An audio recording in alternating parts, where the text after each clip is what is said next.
നമസ്കാരം. വചന സമീക്ഷയുടെ പുതിയൊരു അധ്യായത്തിലേക്ക് എല്ലാ പ്രിയ പ്രേക്ഷകർക്കും സ്വാഗതം. ഇന്നത്തെ വിചിന്തനത്തിനായുള്ള തിരുവചന ഭാഗം സങ്കീർത്തനങ്ങൾ 118 അധ്യായം 28 വാക്യം.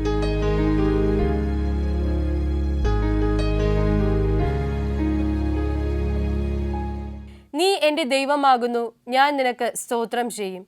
നീ എൻ്റെ ദൈവമാകുന്നു, ഞാൻ നിന്നെ പുകഴ്ത്തും. പ്രിയമുള്ളവരെ, ദൈവമായ കർത്താവിനെ ഏത് സാഹചര്യത്തിലും, ഏത് അടിയന്തര ഘട്ടത്തിലും, ഏത് പ്രതികൂലമായ സന്ദർഭങ്ങളിലും ഏറ്റു പറയുവാനും സാക്ഷ്യപ്പെടുത്തുവാനുമുള്ള ഒരു കരുത്ത് എല്ലാ ക്രൈസ്തവനും ഉണ്ട് എന്നുള്ളതാണ് ഈ വചനം സാക്ഷിക്കുന്നത്.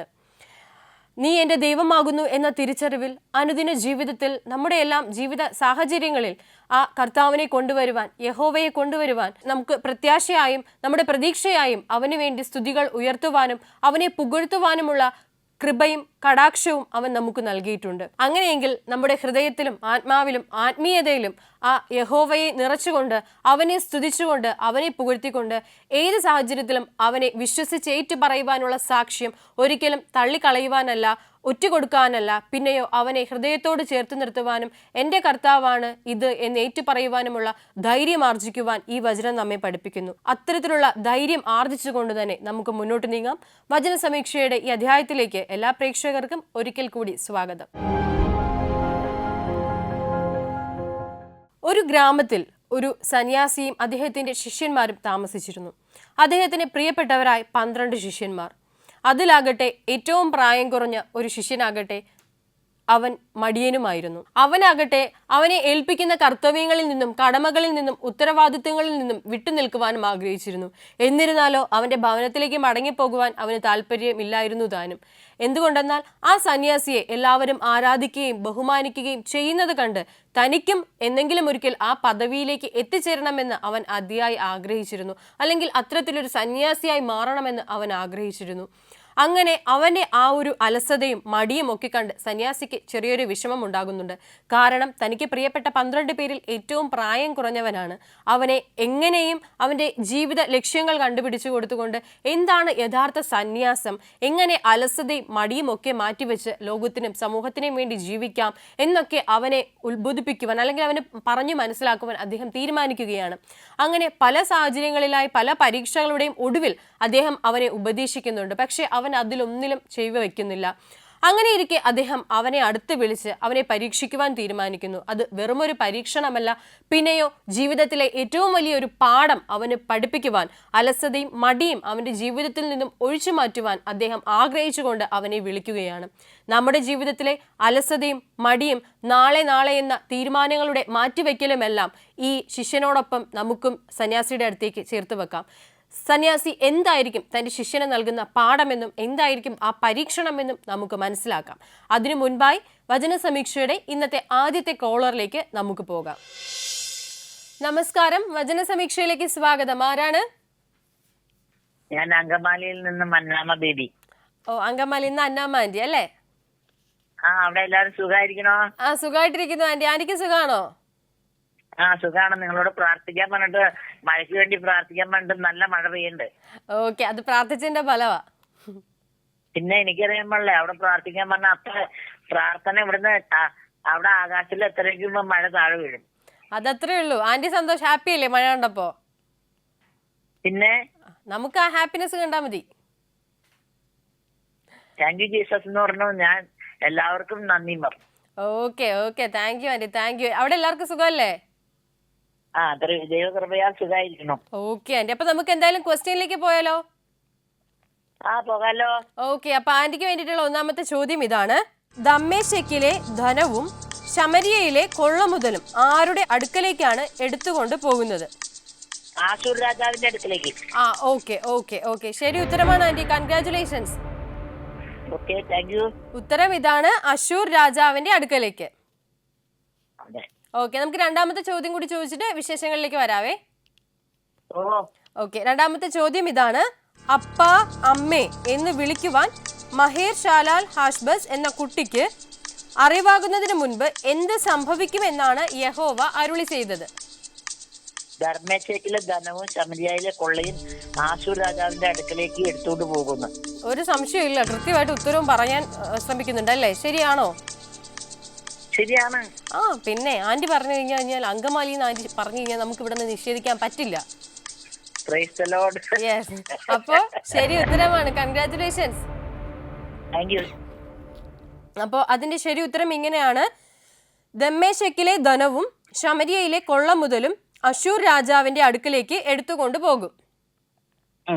ഓക്കെ ആന്റി, ഇനി വിശേഷങ്ങളൊക്കെ പറയൂ. ഇന്ന് പാട്ട് പാടുവാണോ അതോ വചനം പറയുവാണോ, എന്താ ചെയ്യുന്നേ? വചനം പറയാലോ, വചനം പറയാം. ഓക്കെ, പറഞ്ഞോളൂ പറഞ്ഞോളൂ. 2 ദിനവൃത്താന്തം 25-ാം അധ്യായത്തില് അങ്ങേര് ഭയങ്കര ദൈവഭക്തിയായിരുന്നു. ആ ഭക്തിയുള്ള മനുഷ്യൻ രാജാവായി 52 വർഷം രാജാവായി കഴിഞ്ഞപ്പോ അങ്ങേർക്ക് അഹങ്കാരം എന്ന വലിയ വിപത്ത് വന്നു. വന്നിട്ട് അങ്ങേര് എന്ത് ചെയ്തു? പുരോഹിതന്മാർ മാത്രം കയറുന്ന ഇതിന്റെ മേലെ കയറി നിന്ന് കയറാൻ പോയിപ്പോ എല്ലാവരും തടഞ്ഞു. കേരള എന്ന് പറഞ്ഞപ്പോ അങ്ങേര് ഞാൻ കയറും പറഞ്ഞ കയറി. അപ്പൊ നമുക്ക് അഹങ്കാരം വരുമ്പോ കൂടെ നാശവും കൂടി വരും. അപ്പൊ തന്നെ അങ്ങേരിക്കടെ നെറ്റീമ എന്തു വന്നു? പൊട്ടുപോലെ കുഷ്ഠം വന്നു. അപ്പൊ നമ്മള് കുഷ്ഠം വന്നിട്ട് അങ്ങേർക്ക് ഒരു രാജകീയ മരണോ അതിന്റെ സംസ്കാരോ ഒന്നും കിട്ടിയില്ല. എന്തു വന്നു? സാധാരണക്കാരന്റെ പോലെ ഒരു മരണവും കിട്ടി. എത്ര നല്ല മനുഷ്യനാർന്നേ. അഹങ്കാരം മനുഷ്യന് വന്നാലും രാജാവിന് വന്നാലും എല്ലാം ദൈവത്തിന് വിരോധമുള്ള കാര്യമാണ് അഹങ്കാരം. അതിൽ നിന്നും ഞാൻ 25-26 വായിച്ചതിൽ നിന്നും എനിക്ക് ഭയങ്കരമായിട്ട് ഇഷ്ടപ്പെട്ടു. കാരണം നമുക്കൊക്കെ ഒരു 10 രൂപയുടെ കാശുണ്ടായാൽ പിന്നെ നമുക്ക് അഹങ്കാരമാണ്. ഞാൻ ആരാണ്ടോന്ന് നേരത്തെ 4 ബൈബിൾ വാക്യം കാണാണ്ട് പഠിച്ചാൽ ഞാൻ ആരാണ്ടോന്ന് എന്റെ വിചാരം. അതൊക്കെയാണ് മനുഷ്യന്റെ വിചാരം. പക്ഷെ ഇതൊക്കെ ദൈവത്തിന് ഇഷ്ടപ്പെട്ടതല്ല എന്ന് 2 ദിനവൃത്താന്തം 25-26 വായിച്ച അവസാനം എന്ത് സംഭവിച്ചു നമ്മൾ മനസ്സിലാക്കാം. എന്ത് മനോഹരമായിട്ടാ ഒരു കഥ പറഞ്ഞേ. അല്ല, ഞാനത് വായിച്ചിട്ട് എനിക്ക് എന്റെ മനസ്സിലങ്ങനെ ഇരുന്ന് അവിടെ പറയാഞ്ഞിട്ടേ പറയാൻ ഇങ്ങനെ വെമ്പല് കൊണ്ട് നിക്കുവായിരുന്നു അല്ലേ? Price the Lord. അതന്നെ. ഓക്കെ, അപ്പൊ അത് പറയാൻ വേണ്ടിട്ട് തെരഞ്ഞെടുത്തതാകട്ടെ ഈശോ തെരഞ്ഞെടുത്ത വേദി ഇതും. അതെ. അപ്പൊ എന്തായാലും ആന്റി നന്നായിട്ട് പറഞ്ഞു. പ്രത്യേകിച്ച് അവസാനത്തെ സന്ദേശമൊക്കെ ഉണ്ടല്ലോ, അഹങ്കാരം എന്ന വിപത്ത്.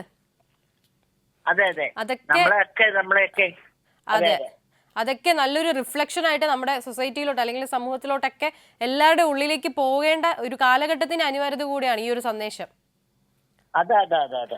അപ്പൊ എന്തായാലും ആന്റി താങ്ക് യു. നമുക്ക് 3ാമത്തെ ക്വസ്റ്റ്യനിലേക്ക് പോകാം. ദൈവമേ കർത്താവേ, എന്തോരം നന്ദി പറഞ്ഞാൽ മതിയാവും. എനിക്കിതൊക്കെ പറയാനൊരു വേദി ഒന്നേന്. ഓക്കെ. അപ്പൊ നമുക്ക് 3ാമത്തെ ചോദ്യം ചോദിക്കാം. ഓക്കെ. മന്ദമായി ഒഴുകുന്ന ഒരു ജലാശയം എന്ന് ഇവിടെ പറഞ്ഞിരിക്കുന്നത് ഏതാണ്? ശീലോഹ വെള്ളത്തെ. അത്രേ ഉള്ളൂ. ശരി ഉത്തരം. കൺഗ്രാറ്റുലേഷൻസ്. ഉത്തരം ഇതാണ്, ശീലോഹ വെള്ളം. ഓക്കെ, അപ്പൊ എന്തായാലും 4ാമത്തെ ചോദ്യത്തിലോട്ട് പോവാണ് ആന്റി. യഹോവയിൽ അല്ലാതെ ആരിലാണ് ഈ ജനം സന്തോഷിക്കുന്നത്?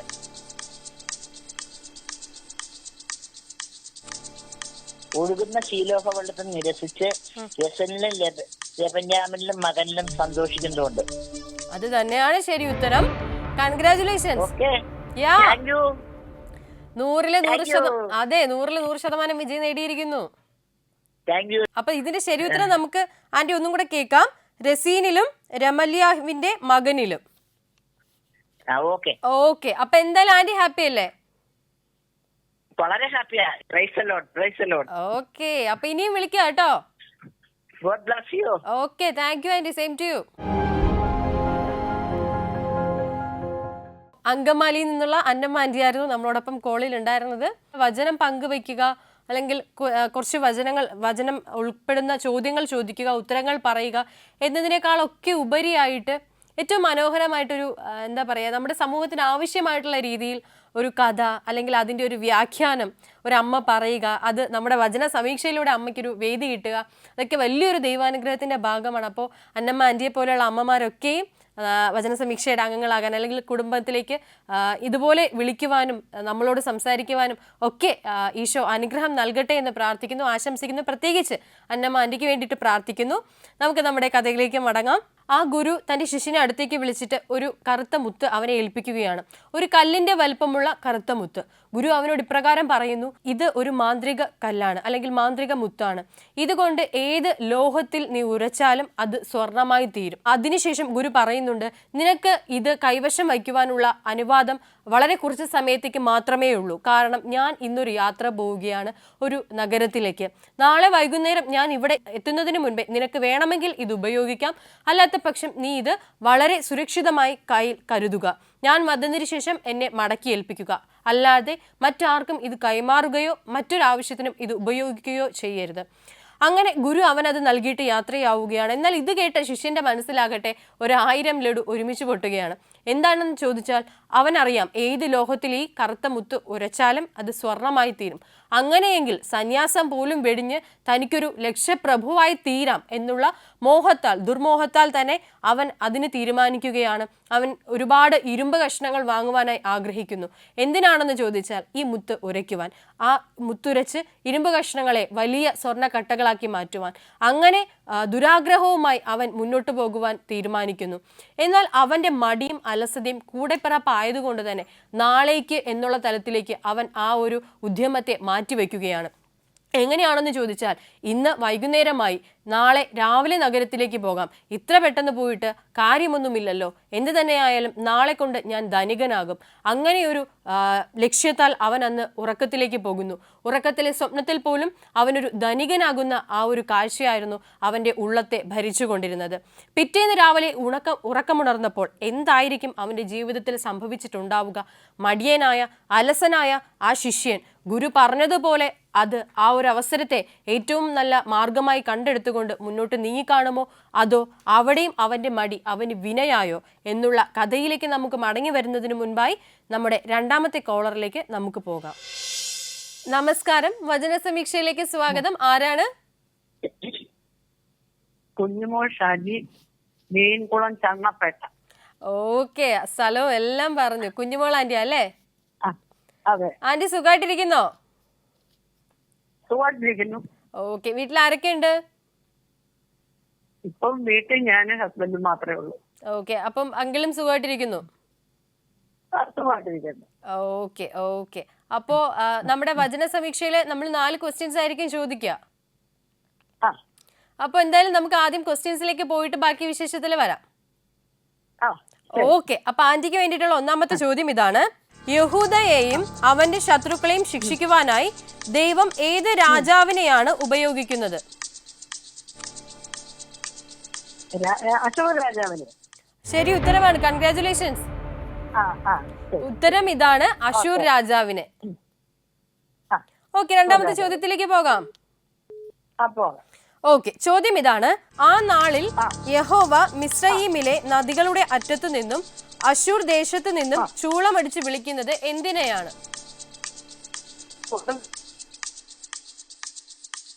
ഒരിക്കൂടെ പറയാമോ ആന്റി? കൊതുകിനെയും അശൂർ ദേശത്തു നിന്ന് തേനീച്ചകളെയും ചൂളമടിച്ച് വിളിക്കും. ഓക്കെ, ശരി ഉത്തരമാണ്. കൺഗ്രാറ്റുലേഷൻസ്. ഉത്തരം ഇതാണ്, കൊതുകിനെയും തേനീച്ചയെയും. ഓക്കെ ഓക്കെ, ഇപ്പൊ സന്തോഷമായില്ലേ രണ്ടുത്തരം ശരിയായപ്പോ? ഓക്കെ ഓക്കെ, അപ്പൊ നമുക്ക് മൂന്നാമത്തെ ക്വസ്റ്റ്യനിലേക്ക് പോയാലോ?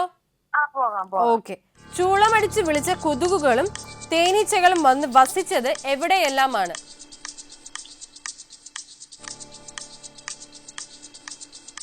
താഴ്വരകളിലും പാറപ്പിളർപ്പുകളിലും എല്ലാ മുൾപ്പടർപ്പുകളിലും എല്ലാ മേച്ചിൽപ്പുറങ്ങളിലും വസിച്ചു. ഓക്കെ, ശരി ഉത്തരമാണ്. കൺഗ്രാറ്റുലേഷൻസ്. ഉത്തരം ഇതാണ്, ശൂന്യമായ താഴ്വരകളിലും പാറപ്പിളർപ്പുകളിലും എല്ലാ മുൾപടർപ്പുകളിലും എല്ലാ മേച്ചിൽപ്പുറങ്ങളിലും. ഓക്കെ അല്ലേ? ഓക്കെ, അപ്പൊ നമുക്ക് നാലാമത്തെ ക്വസ്റ്റ്യൻ കൂടെ ചോദിച്ചിട്ട് അങ്ങ് നിർത്താം. ഓക്കെ, ചോദ്യം ഇതാണ്. ആ നാളിൽ 1000 വെള്ളിക്കാശ് വിലയുള്ള 1000 മുന്തിരിവള്ളികൾ ഉണ്ടായിരുന്ന സ്ഥലത്തൊക്കെയും എന്താണ് ഉണ്ടാകുന്നത്? മുൾച്ചെടികളും മുള്ളുകളുമായിരുന്നു. ഓക്കെ, ആന്റി അത്രയും ഉറപ്പിച്ച് പറയുമ്പോൾ നമ്മളായിട്ട് മാറ്റുന്നില്ല. ശരി ഉത്തരം, കൺഗ്രാറ്റുലേഷൻസ്. ഉത്തരം ഇതാണ്, മുൾച്ചെടിയും മുള്ളുകളും. ഓക്കെ, ഇപ്പൊ സന്തോഷമായില്ലേ 4 ക്വസ്റ്റ്യൻസ് ശരിയാക്കിയപ്പോ? സന്തോഷം. അപ്പൊ എന്ത് തന്നെയായാലും ആന്റി ഇനിയും വിളിക്കാം കേട്ടോ. വിളിക്കാം. ഓക്കെ ആന്റി, അപ്പൊ പ്രാർത്ഥനയിൽ ഓർക്കുക. Okay aunty, thank you. Kunjumol aunty ആയിരുന്നു നമ്മളോടൊപ്പം ഉണ്ടായിരുന്നത്. ചോദിച്ച 4 ക്വസ്റ്റ്യൻസിനും അല്ലെങ്കിൽ ചോദ്യങ്ങൾക്കും വളരെ വ്യക്തമായിട്ട് തന്നെ ഉത്തരം പറഞ്ഞു. അപ്പോൾ ആന്റിക്ക് വേണ്ടിയിട്ടും അങ്കിളിന് വേണ്ടിയിട്ടൊക്കെ നമുക്ക് പ്രാർത്ഥിക്കാം. നമ്മുടെ കഥയിലേക്ക് നമുക്ക് മടങ്ങി വരാം. പിറ്റേന്ന് രാവിലെ ഉറക്കമുണർന്ന് അവൻ ചിന്തിക്കുകയാണ്, ഇനിയും സമയമുണ്ടല്ലോ, അല്പം ഭക്ഷണം കഴിച്ചതിന് ശേഷം നഗരത്തിലേക്ക് യാത്ര തിരിക്കാം. കാരണം വൈകുന്നേരം മാത്രമേ ഗുരു തിരിച്ചു വരികയുള്ളൂ. വീണ്ടും അവൻ്റെ മടി തന്നെ അവന് വിനയായി. അവൻ ഭക്ഷണം കഴിച്ചു. കുറച്ചധികം ഭക്ഷണം കഴിച്ചതിനാലാകണം അവനൊരു മയക്കം തോന്നി. അവനൊന്ന് ഉറങ്ങണമെന്ന് തോന്നി. അപ്പോഴും അവൻ ചിന്തിക്കുന്നുണ്ട്, ഉച്ചവരെ കുറച്ചു നേരം കിടന്നൊന്ന് ഉറങ്ങാം, അതിനുശേഷം 1 മണിക്കൂറെങ്കിലും ഉണ്ടാകുമല്ലോ, ആ 1 മണിക്കൂർ വെച്ച് എനിക്ക് ധനികനാകാം, എനിക്ക് വേണമെങ്കിൽ സന്യാസത്തിൽ നിന്നും പിന്തിരിഞ്ഞു പോകാം. അങ്ങനെ അവൻ ഉറങ്ങിപ്പോവുകയാണ്. എന്നാൽ ഉച്ചയായിട്ടും അവൻ എഴുന്നേൽക്കുന്നില്ല. വൈകുന്നേരമായപ്പോൾ ചാടി എഴുന്നേറ്റു. അപ്പോൾ അവൻ പരിഭ്രമിച്ചു പോയി. കാരണം ഇനി ഗുരു വരാൻ ഏതാനും നിമിഷങ്ങൾ മാത്രമേ ബാക്കിയുള്ളൂ. അവൻ ചിന്തിക്കുകയായിരുന്നു, കഴിഞ്ഞ ദിവസം 24 മണിക്കൂറുകൾക്ക് മുൻപ് ഇതേ സമയം തൻ്റെ കയ്യിലേക്ക് വലിയൊരു നിധി വെച്ചു തന്നു. മറ്റാരെയും ഏൽപ്പിക്കാതെ ഞാൻ അത്രയും പ്രിയപ്പെട്ട ശിഷ്യനായിരുന്നത് കൊണ്ടാകാം ഒരുപക്ഷെ എൻ്റെ കയ്യിൽ ഏൽപ്പിച്ചത്. പക്ഷെ എൻ്റെ മടിയും അലസതയും കാരണം എനിക്കൊന്നിനും ചെയ്യാൻ സാധിച്ചില്ല. ഇനിയെങ്കിലും എനിക്ക് ചെയ്യണം എന്ന ലക്ഷ്യബോധത്തോടു കൂടി അവൻ ചാടി എഴുന്നേറ്റ് കുതിക്കുവാൻ ഒരുങ്ങുകയാണ് നഗരത്തിലേക്ക്. എന്നാൽ അതേ നിമിഷം ഗുരു ആ മുറിയിലേക്ക് കടന്നു വരികയും അവനെ തടയുകയും ചെയ്തു. അവൻ്റെ കയ്യിൽ നിന്നും ആ കറുത്ത മുത്ത് അദ്ദേഹം തട്ടിപ്പറിച്ചെടുത്തു. തുടർന്ന് ഇപ്രകാരം പറഞ്ഞു, ഇനി നിനക്ക് സമയമില്ല, നിന്റെ സമയം അവസാനിച്ചിരിക്കുന്നു. നിനക്ക് മുൻപിൽ ഒരുപാട് വഴികളുണ്ടായിരുന്നു, നിനക്ക് മുൻപിൽ ഒരുപാട് ലക്ഷ്യങ്ങളുണ്ടായിരുന്നു. പക്ഷെ അതൊക്കെയും നിന്റെ ജീവിതത്തിന്റെ തന്നെ നേർരേഖ മാറ്റുന്ന തലത്തിലേക്ക് ഈ ഒരു മുത്തിനെ നിനക്ക് ഉപയോഗപ്പെടുത്താമായിരുന്നു. പക്ഷെ നിന്റെ മടിയും അലസതയും നിന്നെ അതിന് അനുവദിച്ചില്ല. ഇത് നിന്റെ ജീവിതകാലം മുഴുവൻ നിന്നെ വേട്ടയാടുക തന്നെ ചെയ്യും. ഗുരു ആ ശിഷ്യനോട് പറഞ്ഞത് നമ്മളെ ഓരോരുത്തരെയും നോക്കി പറഞ്ഞതിന് തുല്യമാണ്. ആ സന്ദേശത്തിലേക്ക്, സാരാംശത്തിലേക്ക് നമുക്ക് കടന്നു വരുന്നതിന് മുൻപായി ഇന്നത്തെ അവസാനത്തെ കോളിലേക്ക് നമുക്ക് പോകാം. നമസ്കാരം, വചന സമീക്ഷയിലേക്ക് സ്വാഗതം. ആരാണ്? ഞാൻ ലീലാമ്മ തോമസ്. ലീലാമ്മ ആന്റി എവിടെ നിന്ന് വിളിക്കുന്നു? ചെങ്ങന്നൂർ. ഓക്കെ ആന്റി, സുഖമായിട്ടിരിക്കുന്നോ? എന്റെ മക്കളെ സുഖമായിട്ടൊക്കെ ഇരിക്കുന്നു. ഓക്കെ, വീട്ടിലെല്ലാവർക്കും സുഖമല്ലേ? അതിന്റെ ഹസ്ബൻഡ് ഓപ്പറേഷൻ ചെയ്തൊക്കെ വീണ്ടുടിഞ്ഞ്. ആർക്കാ? ഹസ്ബൻഡ്. ഓക്കെ ഓക്കെ ഓക്കെ, സാരല്ല ആന്റി, പ്രാർത്ഥിക്കാം കേട്ടോ. പ്രാർത്ഥനയിലൊക്കെ ഞങ്ങൾ ഓർക്കാം. ഓക്കെ, അപ്പൊ ആന്റി എന്തായാലും നമുക്ക് നമ്മുടെ ക്വസ്റ്റ്യൻസിലേക്ക് പോയാലോ? ഓക്കെ, അപ്പൊ ആന്റിക്ക് വേണ്ടിയിട്ടുള്ള ഒന്നാമത്തെ ചോദ്യം ഇതാണ്. മനുഷ്യർ അമ്പും വില്ലും എടുത്തുകൊണ്ട് മാത്രമേ ദേശത്തിലേക്ക് ചെല്ലുകയുള്ളൂ. കാരണം എന്തായിരുന്നു? അവിടെ ഈ പറക്കാരെയും മുള്ളും കുടിച്ചു കിടക്കുന്നോണ്ട്. വളരെ ശരി ഉത്തരമാണ്, കൺഗ്രാറ്റുലേഷൻസ്.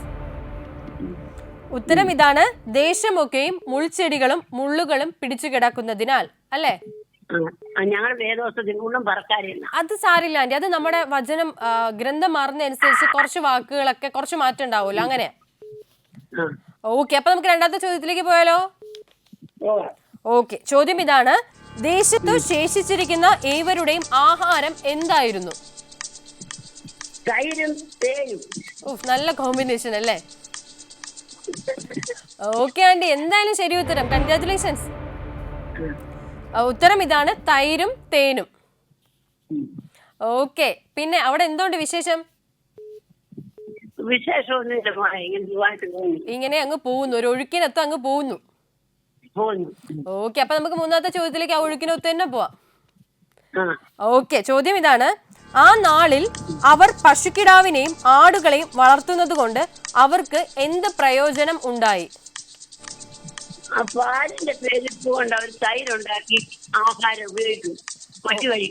അത് തന്നെയാണ് ശരി ഉത്തരമാണ്, കൺഗ്രാറ്റുലേഷൻസ്. കറന്നു കിട്ടുന്ന പാലിന്റെ സമൃദ്ധിയാൽ അവർ തൈര് ഭക്ഷിച്ചു, അല്ലേ? ഓക്കെ, അപ്പൊ നാലാമത്തെ ചോദ്യം കൂടെ ചോദിച്ചിട്ട് നമുക്ക് അവസാനിപ്പിക്കാം. ചോദ്യം ഇതാണ്. തൂമ്പ കൊണ്ട് കിളച്ചു വന്ന എല്ലാ മലകളിലും ആരും പോകാതായത് എന്തുകൊണ്ടാണ്? മുള്ളും പറക്കാരെയും പേടിച്ചേ. എനിക്ക് ഇതെല്ലാ ക്വസ്റ്റ്യനും അറിയാം അല്ലേ? വായിക്കും. ഈ കുഞ്ഞു പിള്ളേര് നമ്മൾ ഈ പഠിപ്പിച്ചു വെച്ചിട്ട് കുഞ്ഞു പിള്ളേരോട് ഉത്തരം ചോദിക്കുമ്പോ അവര് പറയത്തില്ല, അതുപോലെ പറയുന്നേ. ഓക്കെ, ഉത്തരം ശരിയാണ്. കൺഗ്രാറ്റുലേഷൻസ്. ഇതാണ് ഉത്തരം. മുൾച്ചെടികളെയും മുള്ളുകളെയും ഭയന്ന്. അപ്പൊ സന്തോഷമായില്ലേ? സന്തോഷമായി. 4 ക്വസ്റ്റ്യൻസ്. അതെ, 4 ക്വസ്റ്റ്യൻസ് ശരിയാക്കിയിട്ടുണ്ട്. പിന്നെ അങ്കിളിന് വേണ്ടിയിട്ട് ഞങ്ങൾ പ്രാർത്ഥിക്കാം കേട്ടോ. അതൊന്നും ഓർത്ത് വിഷമിക്കേണ്ട. ആരും സന്തോഷമായിട്ടിരിക്കുക. ഇതുപോലെ ഇടയ്ക്കിടയ്ക്ക് വിളിക്കുക. നമുക്ക് സന്തോഷമായിട്ട് സംസാരിക്കാം, വചനം പങ്കുവെക്കാം. നമുക്ക് അവസാനിപ്പിക്കാം. Okay aunty, thank you. Leelamma aunty ആയിരുന്നു നമ്മുടെ കോളിൽ ഉണ്ടായിരുന്നത്. വളരെ സന്തോഷകരമായിട്ടുള്ള ഒരു കോള്. അപ്പോൾ ആൻറ്റിക്കും അങ്കിളിനും ഒക്കെ വേണ്ടിയിട്ട്, പ്രത്യേകിച്ച് അങ്കിളുടെ ആ ഒരു ആരോഗ്യ മേഖലയെ, ആ ഒരു സിറ്റുവേഷൻ, അവസ്ഥയൊക്കെ നമുക്ക് സമർപ്പിച്ച് പ്രാർത്ഥിക്കാം. നമുക്ക് നമ്മുടെ ഇന്നത്തെ ഒരു അവസാനത്തിലേക്ക് കടക്കുന്നതിന് മുൻപായി നമ്മുടെ കഥയുടെ സാരാംശത്തിലേക്ക് കൂടി ഒന്ന് കണ്ണോടിക്കാം. ആ ഗുരു പറഞ്ഞതുപോലെ, അല്ലെങ്കിൽ ആ ശിഷ്യനോട് പറഞ്ഞതുപോലെ, നമ്മുടെ ജീവിതത്തിലും പലപ്പോഴും ഈ മടിയും അലസതയും ഒക്കെ നാളെ നാളെ എന്നുള്ള തലത്തിലേക്ക് നമ്മുടെ കാര്യങ്ങളെ കൊണ്ടുചെന്ന് എത്തിക്കാറുണ്ട്. ഇന്ന് ചെയ്യാൻ മടിച്ച് നാളേക്ക് വേണ്ടി നാം മാറ്റിവെക്കുമ്പോൾ പലതും നമ്മുടെ കൈപ്പിടിയിൽ നിന്നും ഒഴുകി പോകാറുമുണ്ട്, അല്ലെങ്കിൽ തെന്നി പോകാറുമുണ്ട്. ചുരുക്കി പറഞ്ഞാൽ നമ്മുടെ ജീവിതത്തിൽ ഒരിക്കലും നാളെ എന്നൊരു വാക്ക് നമ്മൾ പ്രതീക്ഷയോടെ കാണുന്നതിന് അപ്പുറമായി ഇന്ന് ചെയ്യേണ്ടത് നാളത്തേക്ക് മാറ്റിവെക്കുന്നത്, അല്ലെങ്കിൽ താമസിപ്പിച്ചുകൊണ്ടുള്ള ഒരു കരുതലിലേക്കോ ഒരു പ്രവണതയിലേക്കോ നമ്മൾ പോകാൻ പാടില്ല. തീർച്ചയായിട്ടും നാളെ എന്നൊരു പ്രസക്തി, അല്ലെങ്കിൽ നാളെ എന്നൊരു പ്രതീക്ഷ നമ്മുടെ മുൻപിലുണ്ടെങ്കിൽ ആ നാളേക്ക് വേണ്ടി ഇന്നുകളിൽ അധ്വാനിക്കുവാനും സമയം കണ്ടെത്തുവാനും കഠിനാധ്വാനം ചെയ്യുവാനും നാം പരിശ്രമിച്ചില്ല എന്നുണ്ടെങ്കിൽ നാളെ എന്ന പ്രതീക്ഷ പോലും നമ്മുടെ മുന്നിൽ നിന്നും അസ്തമിച്ചു പോകും. പ്രിയമുള്ളവരെ, ഈ ഗുരുവിൻ്റെ വാക്കുകൾ കേട്ട ശിഷ്യൻ നന്നാകുവാൻ തീരുമാനിച്ച് എല്ലാ സ്വാർത്ഥതയും വെടിഞ്ഞ് അവൻ്റെ അലസതയും മടിയും ഉപേക്ഷിച്ച് ഒരു നല്ല ശിഷ്യനായി തീരുവാൻ എപ്രകാരം മനസ്സ് കാട്ടിയോ, അല്ലെങ്കിൽ അവൻ തീരുമാനിച്ചുവോ, അതുപോലൊരു തീരുമാനം നമ്മുടെ ജീവിതത്തിലും ഉണ്ടാകണം. ഇനി മുതൽ നാളെ എന്നല്ല, ഇന്നുകളിലാണ് എൻ്റെ ശരിയും എൻ്റെ ജീവിതവും എന്ന ചിന്ത നമ്മെ ഭരിക്കട്ടെ. അതിലൂടെ നമുക്ക് മുന്നോട്ട് നീങ്ങാം. വചന സമീക്ഷയുടെ ഇന്നത്തെ ഈ അധ്യായം പൂർണ്ണമാകുന്നു. നന്ദി, നമസ്കാരം.